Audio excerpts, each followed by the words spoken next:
So you want to go to dental school. Let's hear from a UCLA dental student how she got in and how she likes it.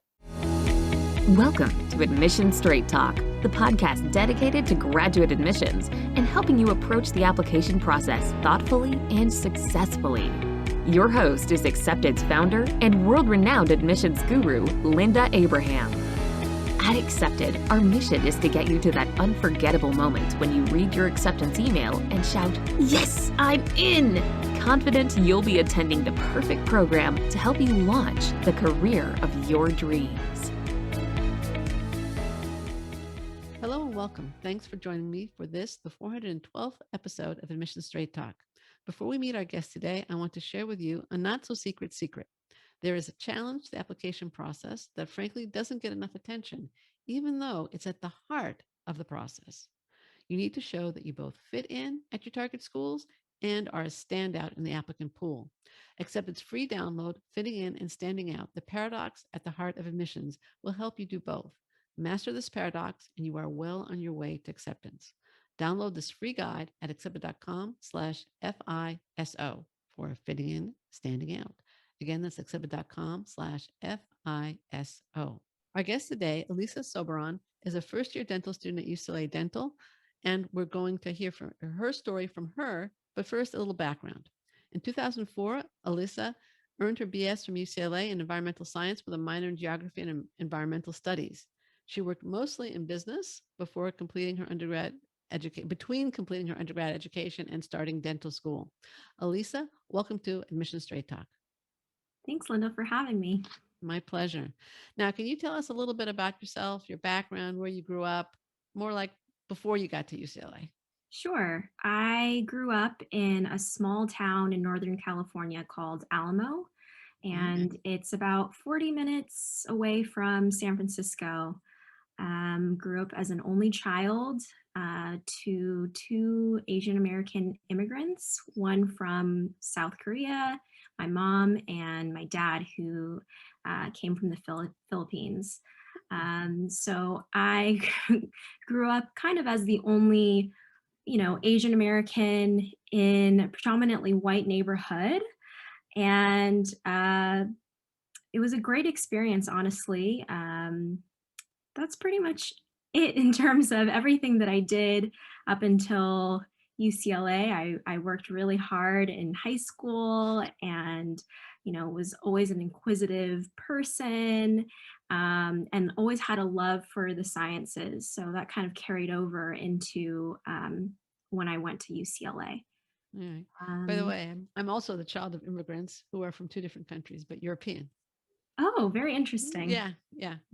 Just I love that. I love hearing that. yeah. And I also thought that it added. It was most a benefit. definitely. Yeah. Yeah, it was interesting kind of growing up with two unique cultures. They're very different. And I didn't really know many other people who had that unique blend of different cultures growing up. So our Thanksgiving dinners were always really interesting. We always had Korean dishes, Filipino dishes, and American. And I feel like I was really lucky to have sort of all three growing up, all three cultures. And we're going to get to your story in a minute, but one of the things I remember most clearly is that there were sometimes meals, especially if one side of the family came in, where there was no common language. My parents' mother tongue. My parents didn't speak each other's mother tongue.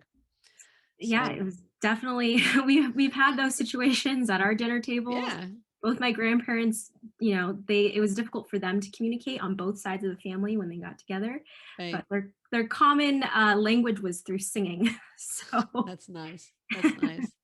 Now our language in our home was English. And my parents, they both knew German. So if they didn't want us to understand, that was the language they spoke. Oh, yep. And when I studied German, they switched to two Slavic languages where one knew it well, the other one knew the other one well. And they were close enough that they could still sell my sister and me down the river. But anyways, let's get to your story. Okay. Sure. As an undergrad, you majored in environmental science and then worked in business. How did you move from those pursuits to dentistry? I mean, they seem pretty far apart. Yeah, so I kind of mentioned earlier that I've always had a love for sciences, and I really struggled in undergrad figuring out what I wanted to major in. I was undeclared for 2 years, and finally, my counselor looked at me and said, "Hey, you're approaching your junior year, and you need to declare a major." And I looked around me, and my roommate was actually an environmental science major, and I had not even given that major a thought. And I thought that the classes that she was taking were super interesting, and I still had a love for science. So I thought, you know what, I'm just going to go for environmental science. And I'm glad I did. I honestly learned a lot with that major, and it's incredibly relevant today. But in all honesty, I ended up choosing a career in technology and business right after graduation purely because I needed a career. I needed a job after I graduated.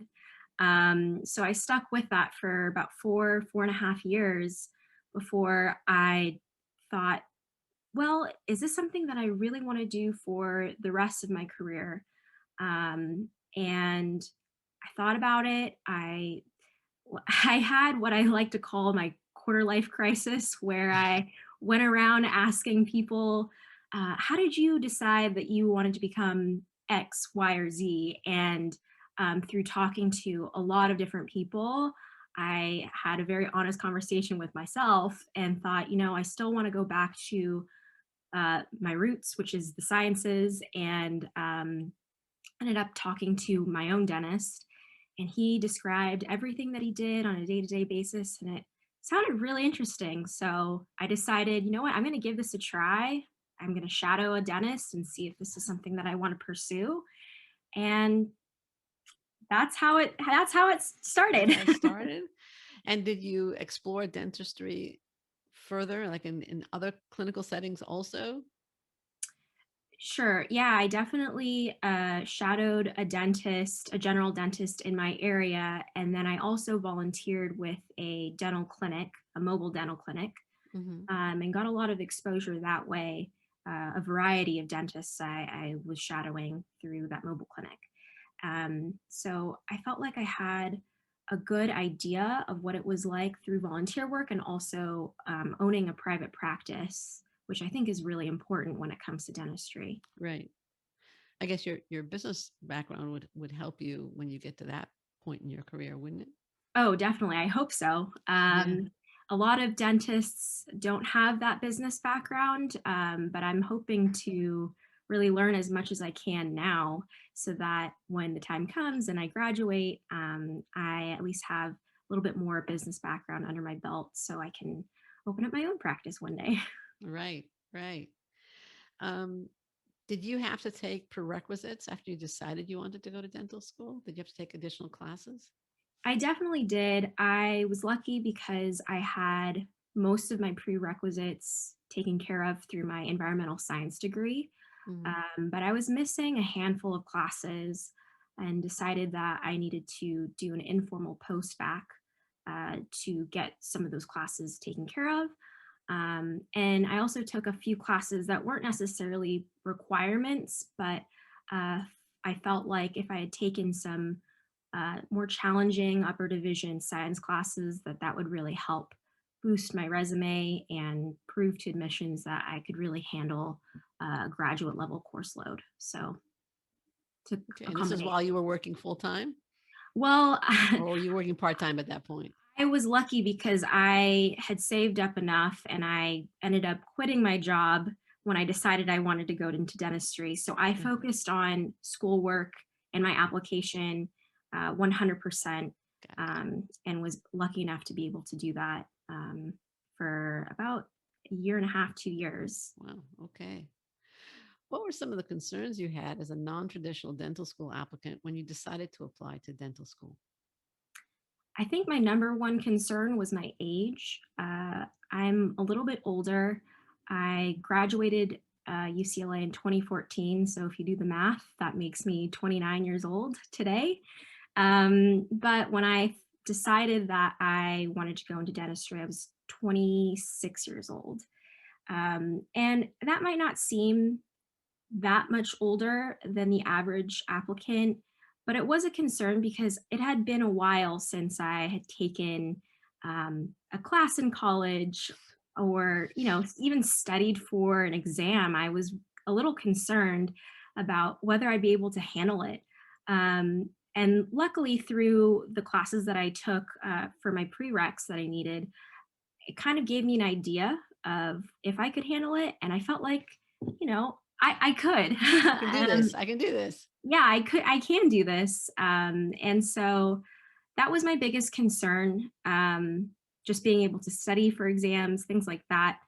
And honestly, I can say now after a couple of quarters at UCLA Dental, I feel like age is not even a concern anymore. It definitely was in the beginning, but I really had nothing to worry about.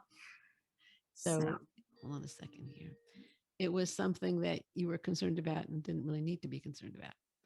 Exactly. Okay.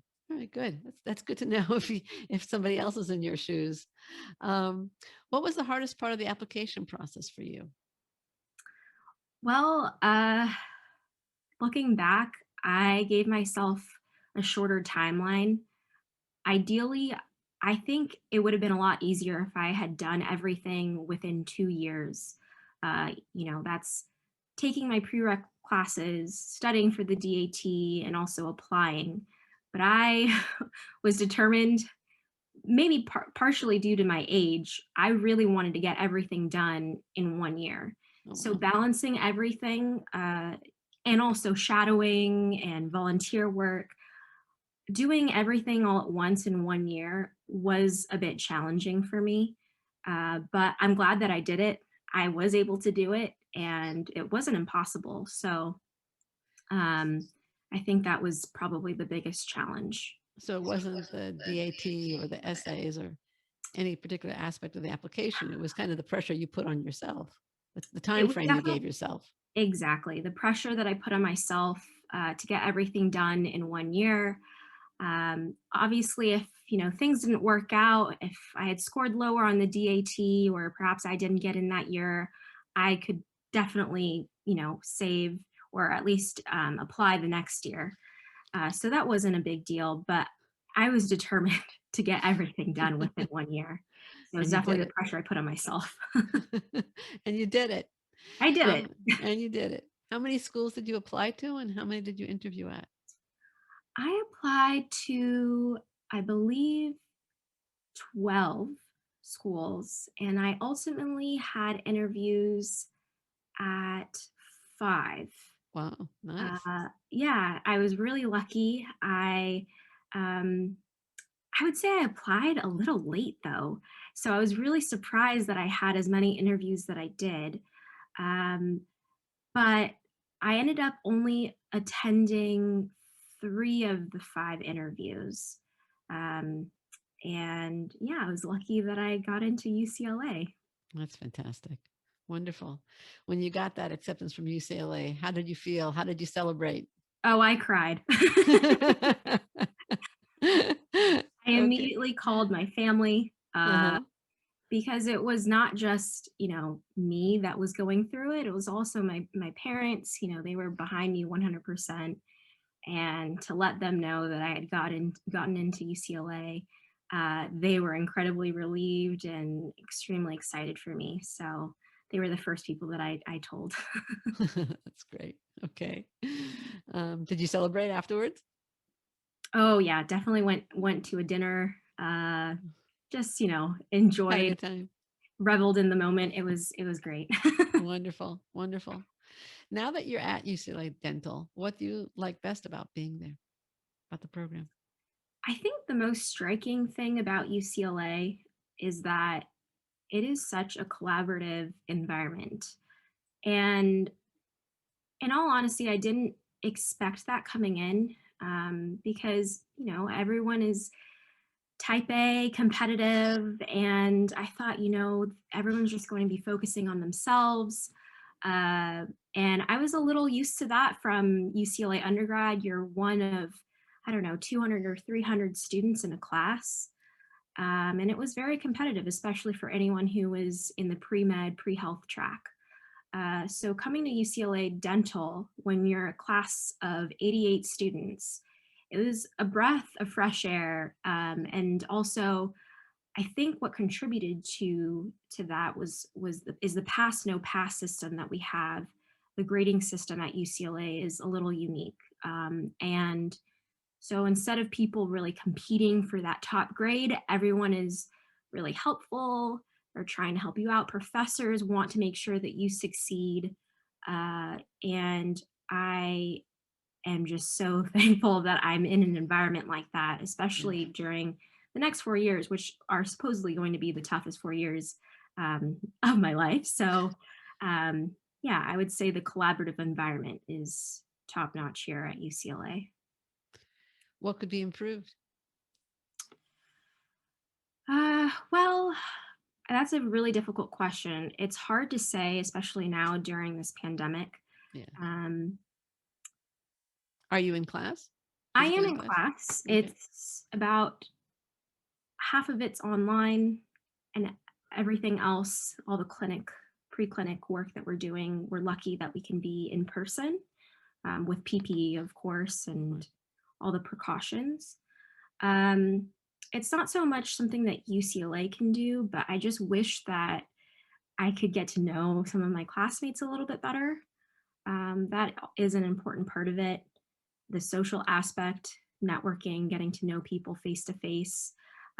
So while I am interacting with my classmates in preclinic, it's not quite the same. Yeah. And I do wish that we had a few more opportunities to really get to know one another.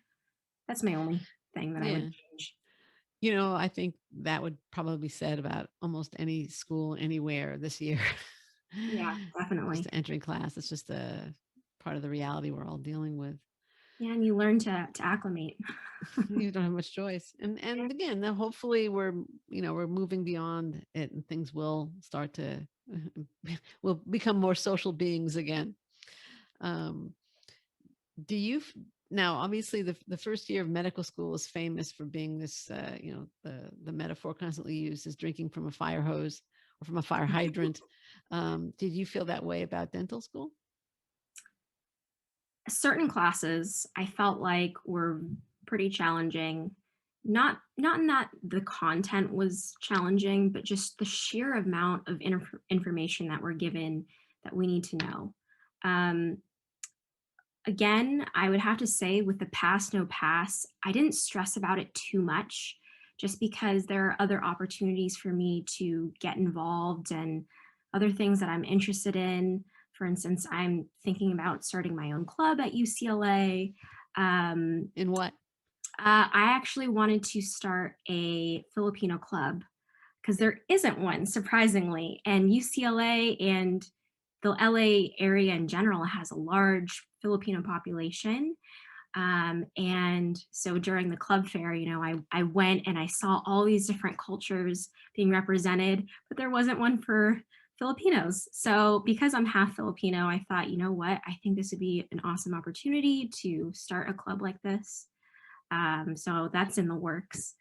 So I feel like, yes, in a sense, it was a bit challenging because there was just so much information thrown my way. But I also wasn't as stressed because I felt like with the pass no pass, you know, I need a 70%, and a 70% is a passing, same as a 90% or 95%. So I really am focusing on the things that I care about and that are, will help make me a better clinician in the future. I have more time to focus on those things as well.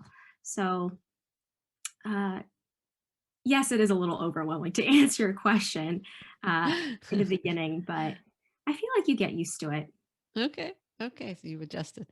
definitely. How do you see your career developing? You mentioned that you'd like to have your own clinic at some point, or your own practice, I should say. Or do you have any direction within dentistry? I mean, do you see yourself as a general dentist or going into a specialty, or do you have any idea? I went in with an open mind. I thought, endodontics, orthodontics, those sound really interesting. And, we've had a lot of lunch and learns with people in their own specialties, and it's been uh, a real eye opener, learning from them and kind of getting an idea of what it takes to become a specialist. And also, UCLA is awesome because they offer all specialties. So if there's one that I'm particularly interested in, I can go out and shadow that specialty and get a better idea. Um, but right now, I feel like it's still a little too early for me to know. I'm leaning a little bit towards general dentistry because I feel like it encompasses the best of everything. But I'm not completely opposed to specializing. I might decide in the next year or so after I've had a little bit more exposure to those specialties. So, but definitely, I will open my own practice at one point. That is a big goal of mine. All right. So that is direction. Just not quite Yes. sure where you're going to Specialty open wise, I it. don't know, Yeah. but Yeah. definitely Yeah. my own practice at some point. Okay. Do you have any last bits of wisdom or advice for pre-dental students, whether they are traditional or non-traditional? I would say stay focused, believe in yourself, and don't be afraid to ask for help. I felt a little overwhelmed in the beginning because I didn't really know any other pre-dental students. I'd already graduated at that point and didn't really have a counselor to turn to. I would say that if you're looking for someone to look over your application, or if you just need any advice at all about classes that you need to take, I would definitely turn to Accepted and look for an advisor. I spoke with Barry and worked with him for about a year and a half, and he was an incredible help when it came to my application and applying to dental school. He was there every step of the way, answering all of my questions, and I honestly don't know if I could have done it without him. So, although I was the one applying to dental school, he really gave me the guidance and the knowledge that I needed to be able to stand out as an applicant, as a competitive applicant, the cycle that I applied. So look for Barry if you want any dental advice. All right. Well, thank you so much for that feedback, Ellisa. Also, try to stay as organized as you can. And my number one tip is to apply as early as you can. I applied about late July, the beginning of August. And while that's not the latest that I can apply, definitely was not ideal. So definitely apply as early as you can and ask for help in terms of help studying for the DAT, have someone look over your application several times. If you need help with your personal statement, don't be afraid to ask for that help because it takes a village to apply to dental school. And if you can't do it alone, don't be ashamed to ask for that help. So, Okay, great. Um, what do you wish I would have asked you?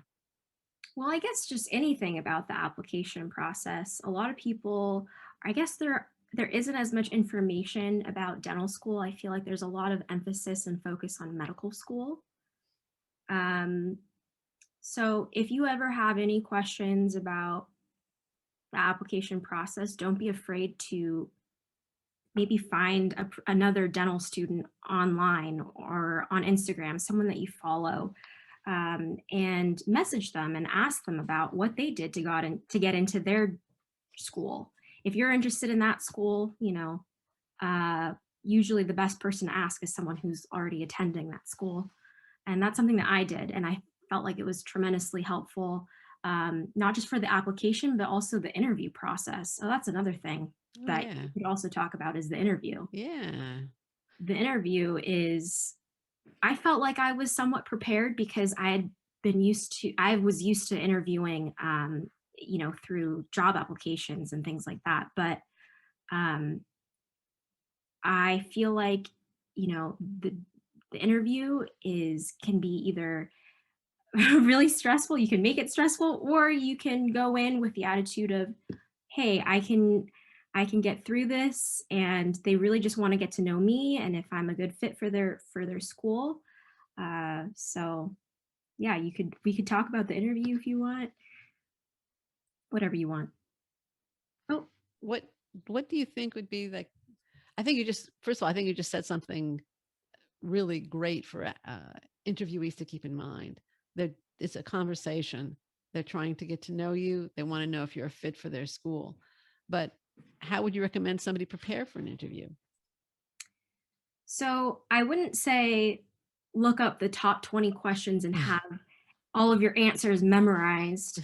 You don't want to seem like a robot when you go into your interview. Right. Obviously, you want to prepare a little bit, kind of come up with an idea of how you're going to answer maybe the top 10 most common questions, like tell me a little bit about yourself, or what have you been doing the last couple of years? Things Or like why that. this school? Exactly. So get to know the school, have all of that down, and also have questions prepared for each school. Um, and as long as you go in prepared, somewhat prepared and confident, then I feel like most people will do well. And try to be yourself as much as possible. Most interviewers can tell when you're giving a response that's been memorized. So try to be yourself as much as possible. Sure. Thank you so much. Ellisa, I think we're running out of time. Any sites you'd like to invite listeners to visit? Absolutely. So if anyone's on Instagram, I would definitely recommend going to the UCLA Predental page, which is full of information for anyone who's a pre-dent, whether or not you're interested in applying to UCLA. And so that handle is at UCLA underscore ASDA underscore predental. Or you can follow me on Instagram and check out my stories, which sometimes I post dental related things. My handle is at Ellisa Hannah.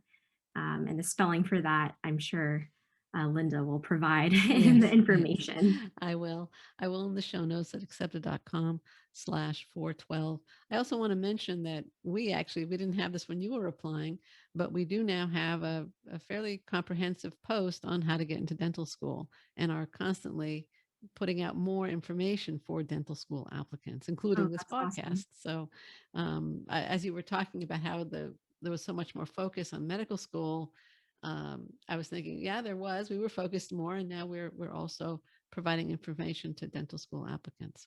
I think that's so So important. we're going to link from the show notes at accepted.com/412 to the sites that Ellisa just mentioned, both Instagram pages that she mentioned, as well as to Fitting In and Standing Out, the free resource I mentioned at the beginning, and other related resources, including our How to Get into Dental School blog post, a fairly comprehensive blog post. A quick reminder, master the paradox at the heart of graduate admissions by downloading our free guide, Fitting In and Standing Out, the paradox at the heart of admissions. Grab your copy at accepted.com/FISO. I also want to invite you to participate in the Thank You for Your Review contest. One listener a month who leaves a podcast review on Apple Podcasts, also known as iTunes, will win a free 20-minute consultation with me. You can leave your review at lovethepodcast.com/AST. I look forward to hearing from you and speaking with you. This is Admission Straight Talk, produced by Accepted, and I am your host, Linda Abraham. I'll talk to you again next week.